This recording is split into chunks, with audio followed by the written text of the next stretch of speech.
Hi, my name is Dr. Tracy Prince. I'm a research professor at Portland State University in the College of Education, and I've written several books on Portland history, and I specialize in Native American art of Oregon.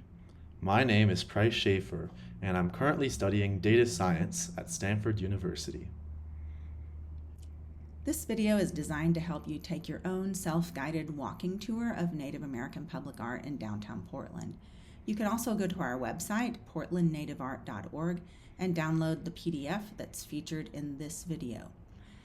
We'd like to thank University of Washington's Whiteley Center, where we were both fellows, Stanford's Rising Bird Fellows program, which allowed me to do this project even more, and the Architectural Heritage Center, where we created this walking tour and have given talks. So we'll start with the history of the project. I have taken many people to tours around to show them Native American art that they pass by every day, that they are unaware are of some of the most important Native American artists in Oregon. And I began to realize that this isn't available to most people. It's available on many different websites. You'd have to go exploring quite a lot online to really understand that. And I expressed these feelings to Price Schaffer, and he had just the solution for me to apply data science to the humanities. And it's been a fun project as he took over 100 pieces of Native art, mapped it, showed you how to find it precisely in the park or wherever you are. And during the process, we found that over 50 of the pieces of art had no image online, had no description, even if those were often paid for by our tax dollars. So by adding the description, the name of the artist, what tribe they're from, an image, it has really transformed the public access to this art. And the website in which you can view the map is easily accessible. You go on portlandnativeart.org. You scroll down to where there's a underlined word that says map. You click on that, and it takes you to the map itself, and you can scroll and see all these individual pieces of art, and you can click on any one of them. And you can also click on the picture to see what the piece of art is, and sometimes there's multiple pictures. You can also click this symbol that takes you to Google Maps itself and gives you directions from your location.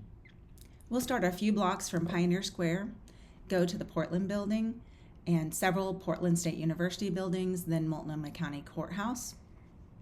The first stop is at Southwest 5th and Taylor at a bronze statue by Rick Bartow. He was a member of the Wyote Northern California tribe, but his people lived in Oregon for over 100 years. Bartow's work has been featured in museums around the world, the White House, and the Smithsonian, as we see in the sculptures shown in the middle photo.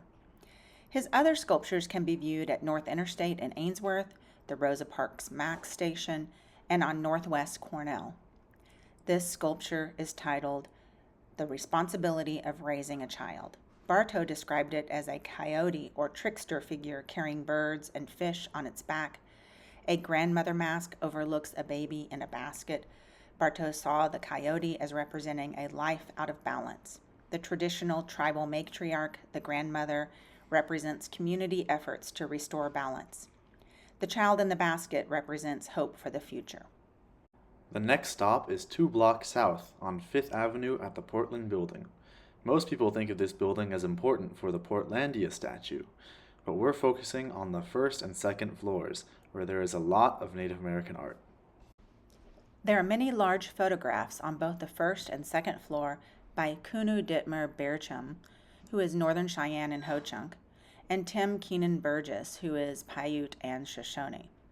The artist described these photos as showcasing indigenous excellence.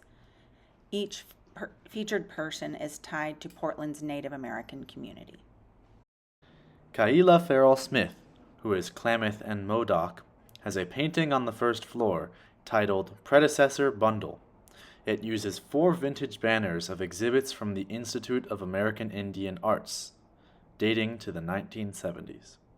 The painting draws the eye to Native American art history and to Native artists as predecessors who are steeped in legacy and tradition and bridge links with contemporary art. A large carved panel by Bobby Mercier, who is Grand Ron, is on the stairs leading to the second floor. This is a Chinook-style carving of a headman or a tribal leader. The Portland building is an important place of government work. This carving is intended to connect it back to the Willamette River and the former Chinook villages in the area. On the second floor are many pieces of Native art, including by Greg Robinson, Marie Watt, and Greg Archuleta, which are not in the main gallery. The biggest and most dramatic piece is a collaborative project by Sherrod Yonker, which is the carving, and Toma Villa, the overlaid painting of salmon.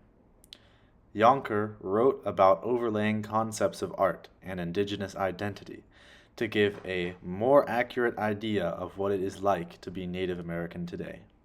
There is always a struggle or tension on the threads that connect us: spirituality, kinship, natural resources, and history. Our ability to weave these together informs and gives strength and purpose to our art." End quote. The next stop is PSU's Faribault Massey Hall on Broadway and Harrison. There are two very important artists whose work can be seen in this building. On the main floor is Wendy Redstar, who was raised on the Crow Reservation in Montana and now lives in Portland. She was named a MacArthur Genius Fellow. She often uses photography to reinterpret historical moments and artifacts. She is featured in this print with her daughter. Her work is featured in many museums. In the basement level are two pieces painted on animal skins. The pieces are signed as Leonard Gettenthekar. This is the collective name of brothers Nicholas, who is a Guggenheim Fellow, and Jared Galanin, who are both Tlingit and Aleut. The pieces are a commentary on exploitation of natural resources in their community in Alaska in the top piece, and the lower piece deploys teepees shooting arrows in the style of the arcade video game of Space Invaders. Nicholas Galanin has gone on to a very important solo career, with his art represented in museums around the world. Next stop is a few blocks south at Broadway and Jackson. This is PSU's Native American Student and Community Center, which is filled with contemporary Native art, mostly from Oregon artists. However, none of the art is labeled, so you'll want to view the art catalog book shown here, or rely on our map to remember the names of the artists.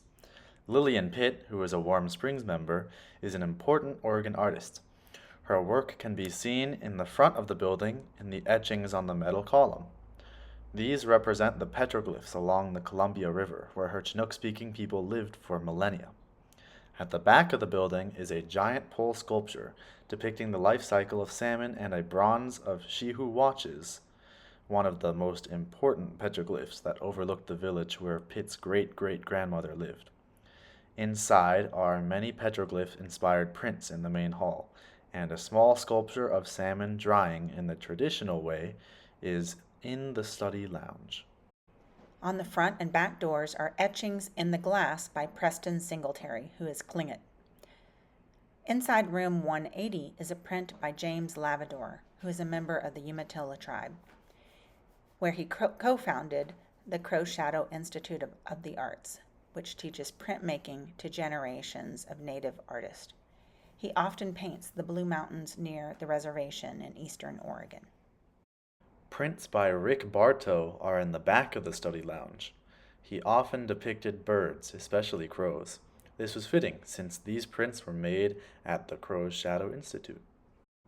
Lawrence Avacana has many glass etchings on windows and many wood carvings in the hallway.